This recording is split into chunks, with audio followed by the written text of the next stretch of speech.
All right, today we're talking about fishing bait, but I want you to forget everything you think you know, worms, lures, all that stuff. We are diving headfirst into a world where a tackle box looks more like a mad scientist pantry. Welcome to the absolutely wild world of secret Thai fishing recipes. Okay, let's just start right here. I want you to read that. Evil spirit bleeding to death. I am not kidding you. That is the actual translated name of a real-life fishing bait recipe. It's not a death metal song, it's what anglers in Thailand use to catch fish. And believe me, we are just scratching the surface. So you have to be asking, right?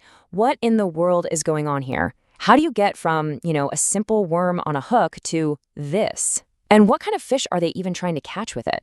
Well, that is exactly what we are going to break down. So our guide on this crazy journey comes from an incredible find, a forum post from way back in 2009. A user named Gary P did the world a favor and translated 61 of these local bait recipes. And the names, oh man, the names are just amazing. We're talking A Ghost Told Me, Morning Sickness, even Dangerous Sour Brand. This is not your grandpa's fishing guide, that's for sure. But before we get to the really wild ingredients, and don't you worry, it gets weird, we need to lay some groundwork. We got to understand the basics. Because believe it or not, there's actually a method to this madness.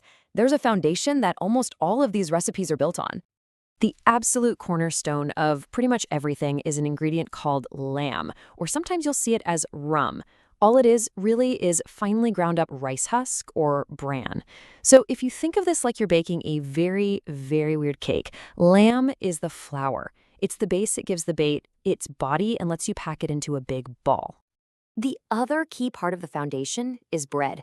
But hold on, we are not talking about the stuff you'd make a sandwich with. I mean, sure, sometimes they use plain old bread, but the real secret weapon is a special kind of bread made just for fishing. You do not want to eat this stuff. It's pumped full of these super potent scents and is even color-coded, so you know if you're getting banana, vanilla, or the super popular pandan leaf flavor. Okay, so you've got your dry ingredients, the lamb and the bread. Now you need to turn it into a dough you can actually use, right? That's where the softeners come in. And this is where it starts to feel a little bit like you're in a kitchen. We're talking coconut milk, eggs, mashed up bananas, and even yogurt. It's all about getting that consistency just right. All right, so we've got the base, we've got the mixers. Sounds kind of simple so far. Well, this is the part where we go from simple baking to full-on alchemy. How do you take this basic dough and turn it into something that can lure a monster from the riverbed? This is where the real magic begins. The secret, the absolute game changer here, is fermentation. Yup, they let it rot. The most powerful baits, the ones with the wildest names, they're not used fresh. No way. They're sealed up in a bag or a jar and just left alone for 3, 4, maybe 5 days. This controlled rot creates a literal explosion of scent that fish apparently just cannot resist. Let's look at a real recipe from the list, just to see how this works. Get ready for this one. Pickled chicken innards. So you take whole chicken intestines, mix them with duck eggs, salt, and some of that rice bran, seal the whole concoction in a plastic bag, and then you just walk away. For 4, 5 days, you let nature do its thing. It transforms into something that I'm sure smells absolutely horrific to us, but to a fish, it's a dinner bell. And hey, this little science experiment comes with some serious risks. Our guide, Gary GP, gives a very real warning. That fermentation process creates a lot of gas. If you're not careful and you leave that bag hanging in the hot sun, kaboom, it can literally explode. Can you even imagine having to clean that up? Or explain it? Now, if you thought fermented guts was as weird as it gets, well, buckle up. What if you're more of a do-it-yourself kind of angler? Then there's this recipe for making your own maggots. I'm serious, you let flies lay their eggs on some fish, set up this little contraption, and just wait for the maggots to get fat and fall into a bowl of bran. I mean, you got to admire the resourcefulness. And of course, being a master bait maker comes with its own, let's say, domestic challenges. Gary P actually tried the maggot recipe himself, and he shares this amazing, very relatable story about his wife's reaction when she opened the fridge and found a container full of them. I think we can all imagine how that conversation went. So this all brings us back to the big question. Why? Why go through all this trouble? The terrible smells, the risk of exploding bags of guts, the arguments over fridge space? Why? It's because all of this bizarre, stinky science is aimed at catching one specific fish, one of the largest, most powerful freshwater fish on the entire planet. This is it. Meet the Mekong Giant Catfish. Native to the Mekong River in Southeast Asia, this fish is a true titan of the deep. It's a legendary creature, and for many anglers in that part of the world, this is the ultimate prize. And just to give you a sense of scale, check out that number, 646 pounds.